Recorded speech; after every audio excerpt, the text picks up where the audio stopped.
Hi, welcome to my video. I'm Jennifer Roberts. You're catching me on my YouTube channel, True Divine 44. You can also catch me on my Facebook page, True Divine, and it is the True Divine on both Instagram and Twitter.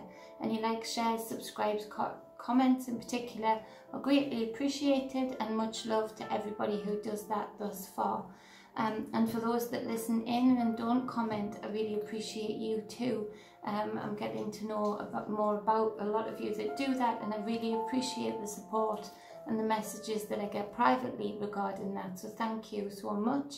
This is part of the free content I put out to help support, guide and inspire the collective, those who want to be supported, guided and inspired.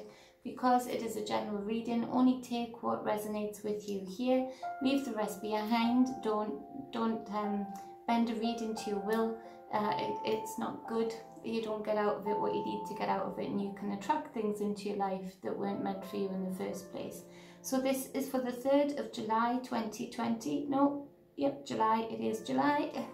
The 3rd of July 2020, and it is a daily energy reading. So I work with energy, I work with tarot also, so I work with the two, bring them together to give you a narrative for your day,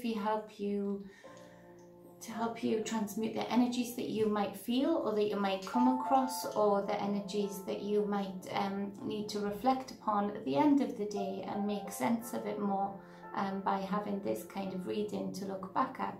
So for the first card for the 3rd of July 2020, we've got the 5 of Cups. And so it's sorrow, it's upset, it's looking to the worst of the situation, it's a loss. You know, it often can speak of a physical loss, of a death in the family. So if that has happened, my love goes out to you. It often speaks of inheritance via that loss. So where there is some good, of course there is some good in the inheritance, in the person that obviously loved you enough to provide for you in whatever way they could after their passing. And that's a very special and beautiful thing. But at the same time, you have that beautiful thing, and knowing that that was a beautiful love, that they were thinking of you throughout their life in order to provide for you after their passing. It still has you contemplating the loss, the physical loss. Remember, you are only ever losing the 3D body. The connections of our loved ones are there for good. They don't go away. We are connected to the all and connected to everything. That isn't just relatable to the 3D body that we can feel, touch and see. Of course, I can't belittle that, because it still is difficult in that you just want to hug somebody that you're missing. You just want to hear that voice physically. You just want to smell that smell. Believe you me, you can connect with your loved ones. You can feel them here. You can have them with you at all times. And so there is some good in that you have been loved enough to be provided for, and all of the hard work that maybe went into that provision, that shows the depth of that love. It may be that you know that a loss is inevitable and on the cards for in a very soon amount of time. If that is the case, you're already contemplating that loss and transmuting it, and that is good. Start that process off now, so that you can get through that process quick enough. Not quick enough that there's any time limit on it or anything like that, but just that you don't find yourself upset, and that can sometimes block the connection with somebody who's passed over. And so that you can also transmute the feelings and feel that connection that is deeper than the 3D body. It's deeper than even a hug. It's just learning how to have that relationship in a different way, in a very different way, but it's doable. I do it with my son, and so it is doable. You're capable of doing that. To clarify the 5 of Cups, we have the 3 of Cups. And so it speaks of the person, if it resonates with you, that you have lost or you're losing somebody in the 3D. It speaks to a release for this person, for me, in this reading. It speaks to bliss and jubilee, no more pain in particular. In particular, no more breathing problems. No more, I'm hearing kidneys for some reason, and kidneys causing delusion. You know, I had poorly kidneys, and so it can cause a delirium, a delusion. You can see things that aren't there, and that's disconcerting. So this person has been released from, sometimes I think even more than you might know, that they protected you from as much as they could. And so there's jubilee here, there's bliss, there's connection. So although you're feeling the loss, and that's difficult for you in the 3D, they are feeling the relief, those chains that have gone, those chains of any pain, of any limitations being gone. And so try and connect to that bliss, trying to connect to that. And also it speaks of, for you, if this resonates with you, of the people around you. There is people around you that want the best for you, that will hold you up during this time. Let them in, let them do that. Sometimes it's difficult for us to let people in during this time, but do that, let them in, let them hold you up. For other people, the Five of Cups is speaking of the inevitable feeling drained, feeling lost, feeling disillusioned. And that speaks of, you know, what's going on the greater stage, and that reflecting in a lot of your lives right now, individually also. So there's this impact now that it's having on people, of this feeling of despair, this feeling of being drained and just out and out fed up. And that's understandable. It is to be expected. This thing has gone on for so long, so contradictory, it's been ridiculous. But it's caused a lot of very real strains on people. Financial, emotional, mental, physical, spiritual. So it's asking you to turn around. There's 3 cups represented on most cards, where the 5 of Cups is represented, and the 3 cups are spilled out. On this deck it's not, but on the 3, there's 3 cups spilled out, and there's this shadowy dark figure hunched over, lots of stress in the shoulders, lots of pain in the neck. I always feel when I look at that card, because of the tension that he's holding. But he's concentrating on these 3 cups that have spilled out. There's nothing there, there's nothing left, there's despair, he's discouraged, you know, but if he turns around on other cards, it depicts that there's 2 cups standing upright, and those 2 cups have everything within that for him to go forward and find love, find passion, find his path, be on his soul's path, have his divine feminine, divine masculine balanced out. Everything he needs to go forward is within that. I didn't turn my notifications off again. Is within those 2 cups. So it's difficult during this time, but again doable, to lift yourself up out of that emotional state, no matter how much it hurts. To turn around and look for the bliss in your life, look for the support in your life, look for the happiness in your life, in particular the happy memories, if you have lost somebody or you're in the midst of losing somebody. So the second card is the High Priestess, the beautiful High Priestess, the number 2.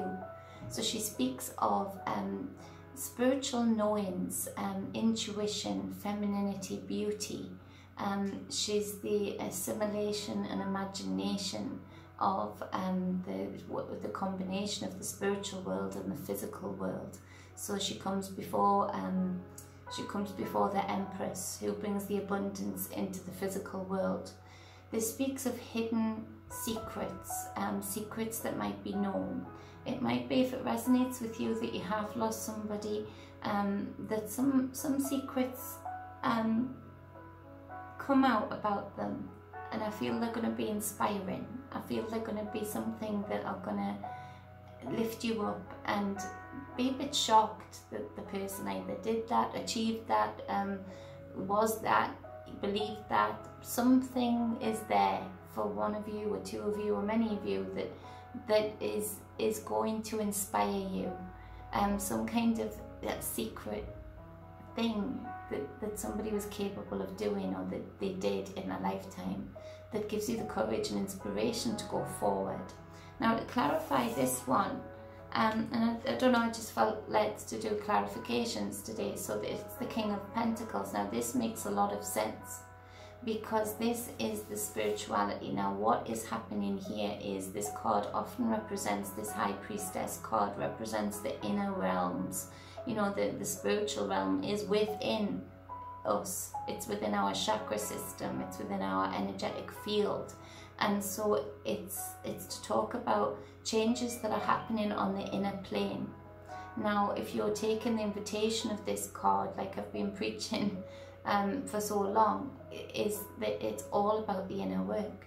The distraction is to take you out into the physical world, to divide you in the physical world, to have you fighting in the physical world, to have you concentrating on the physical things that you want, the physical things that you need, the physical person that you support, that you don't support. There's division everywhere. It's all about, there's something that we haven't done for a long time, which is why these hijackers have been in control for so long, is that we've ignored the power of getting our inner world correct. Now, obviously, whoever this resonates with, you're doing a good job, you're doing an amazing job, you're doing the inner work, you're doing the shadow work, you're doing both your light and dark work, you're balancing out your yin and your yang. And so with that, you are able to draw into your reality, because whatever is in the inner world, this card representing that, ultimately reflects in the outer world, which is why it's the biggest secret weapon that we have to bring in a reality that is good for our children, that will hold our children, that will keep our children safe, allow them to have creative flow. So it's worth a try, even just for that. But it's a guarantee that if you do your inner work, if you've got yourself aligned in your inner world, then you are going to bring in what you need, or what you are trying to project into your physical world. This is the King of Pentacles. He has the outer world down pat. He knows exactly what seeds to sow. He knows exactly how to put people to work in the right roles to get the most out of them. He knows how to keep a happy workforce. He knows how to keep a happy home. He holds the space in the physical world. He knows that he does. He's the businessman, you know, he's the father of, he's the King of Pentacles, for goodness sake. He owns things. He owns things in this physical world, and he knows how to bring them in. And the spiritual knowledge, the secret knowledge, is inner work. All about the inner work. Yes, taking action, and that's going to come up in the next card. But it starts with the inner work. The inner work being aligned and being right and enlightened and knowing thyself, healing thyself. It makes a difference for the fact that it allows you to see clearly what action you need to take. That's this King of Pentacles. He knows exactly what action to take. He knows exactly what risks to take in business and what risks to just leave alone. He knows exactly who he can trust and build a good team around him. He knows how to run things, control things, know how things work. So the third card being the Two of Wands. So this is the action. Two of Wands is bringing an idea to life. It is embryonic, yes, but it is growing. It's building up steam. It's got fire. It's got passion. It's got drive. So go forward and find your way to create this new passion, this new desire, this new direction that this King of Pentacles will ultimately control. That this action that you're wanting to take, that you've been enlightened to take by doing this inner work, will pay off. It will put you in the King of Pentacles position. But to clarify the Two of Wands, we've got the Eight of Cups, but it's in reverse. So this speaks of getting this far and then not being willing to go further, not being brave enough to go further, not having the courage to go further. getting so far in the action stage and then letting go, giving in to the start of the reading, this Five of Cups, this despair, this lackluster. That can't happen now. It's not time for that now. It's never time for that. This is your life path. This is your journey. This is bigger than emotions. This is fulfilling the contract that you made with yourself to come here to do, and having the experiences that you have along the way.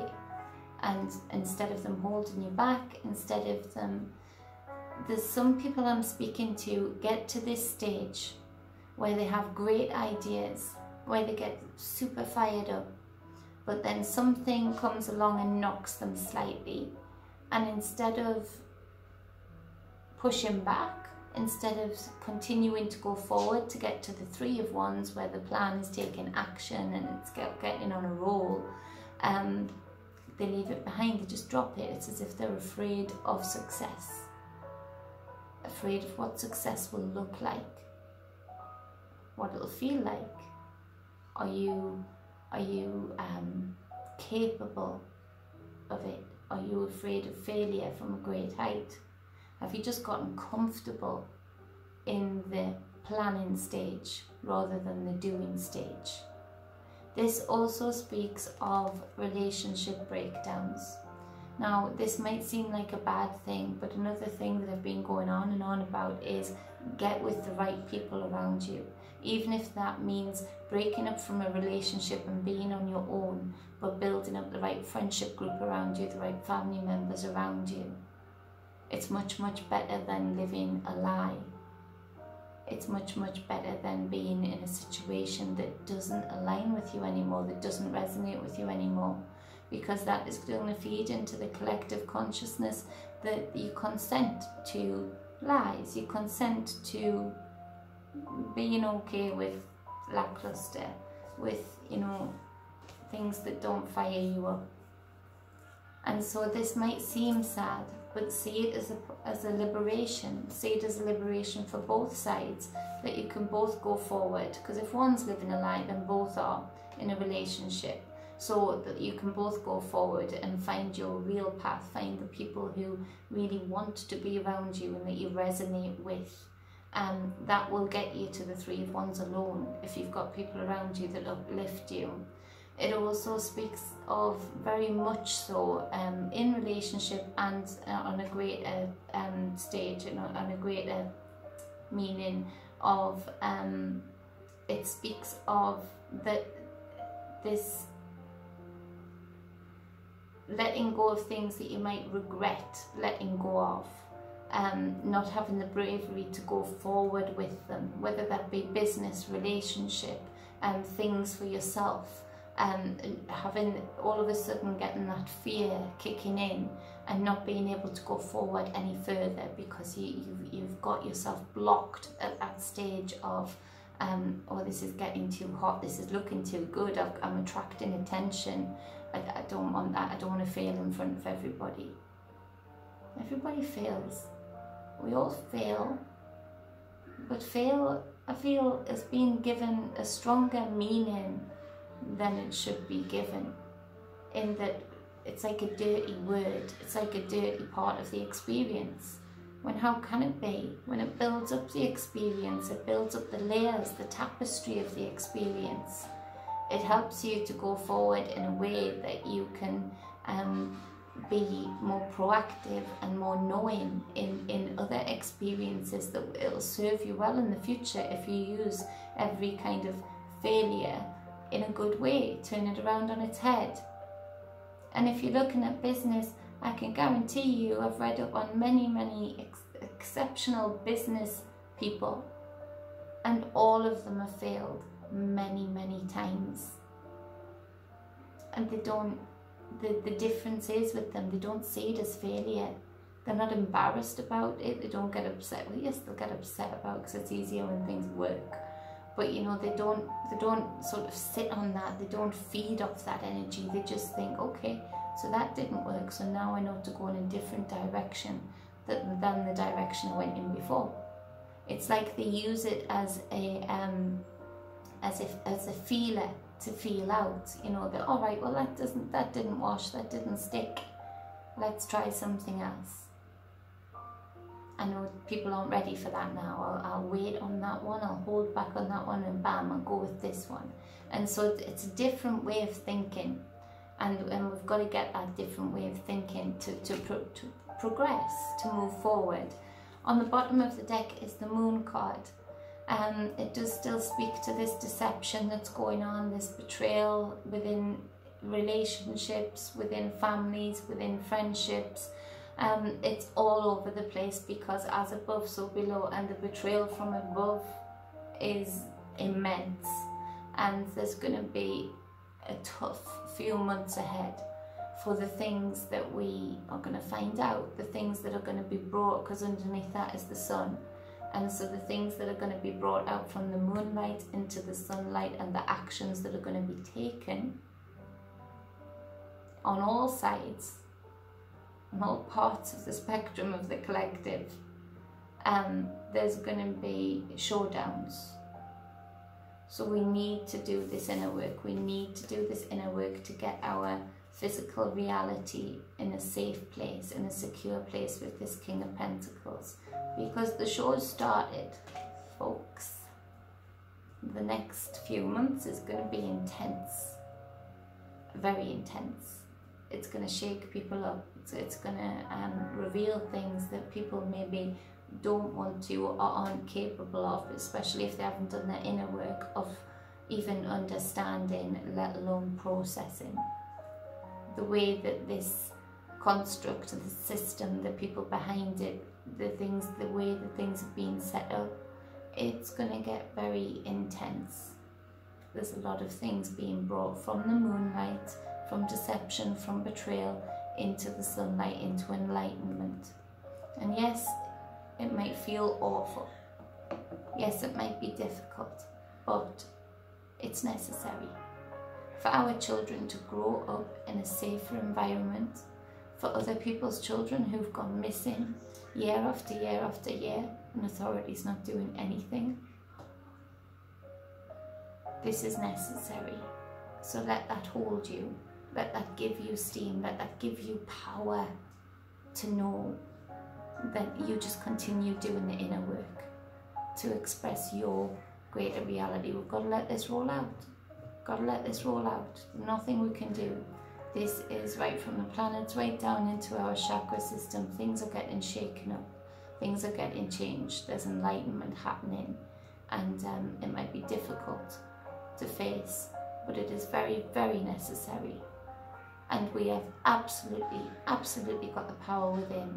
If we are doing the inner work, concentrating on ourselves and our immediate family, immediate friends, and yes, being aware and alert to what's going on in the collective stage, but not being pulled into it, not being divided by it. No, that's what they want. That's how they've gotten away with this shit for so long. But by concentrating on your immediate family and doing the inner work and spending lots of time with your children, spending lots of time in nature, spending lots of time with self, doing good things for others, feeding that good energy into the collective, poof, they can't exist the way that they have thus far. So don't despair. Good things. Good things. So if you would like a private reading with me, you can get in touch with any of the details below. Other than that, I love you all. I appreciate you all. Much love, be balanced, and of course, stay whole. Mwah.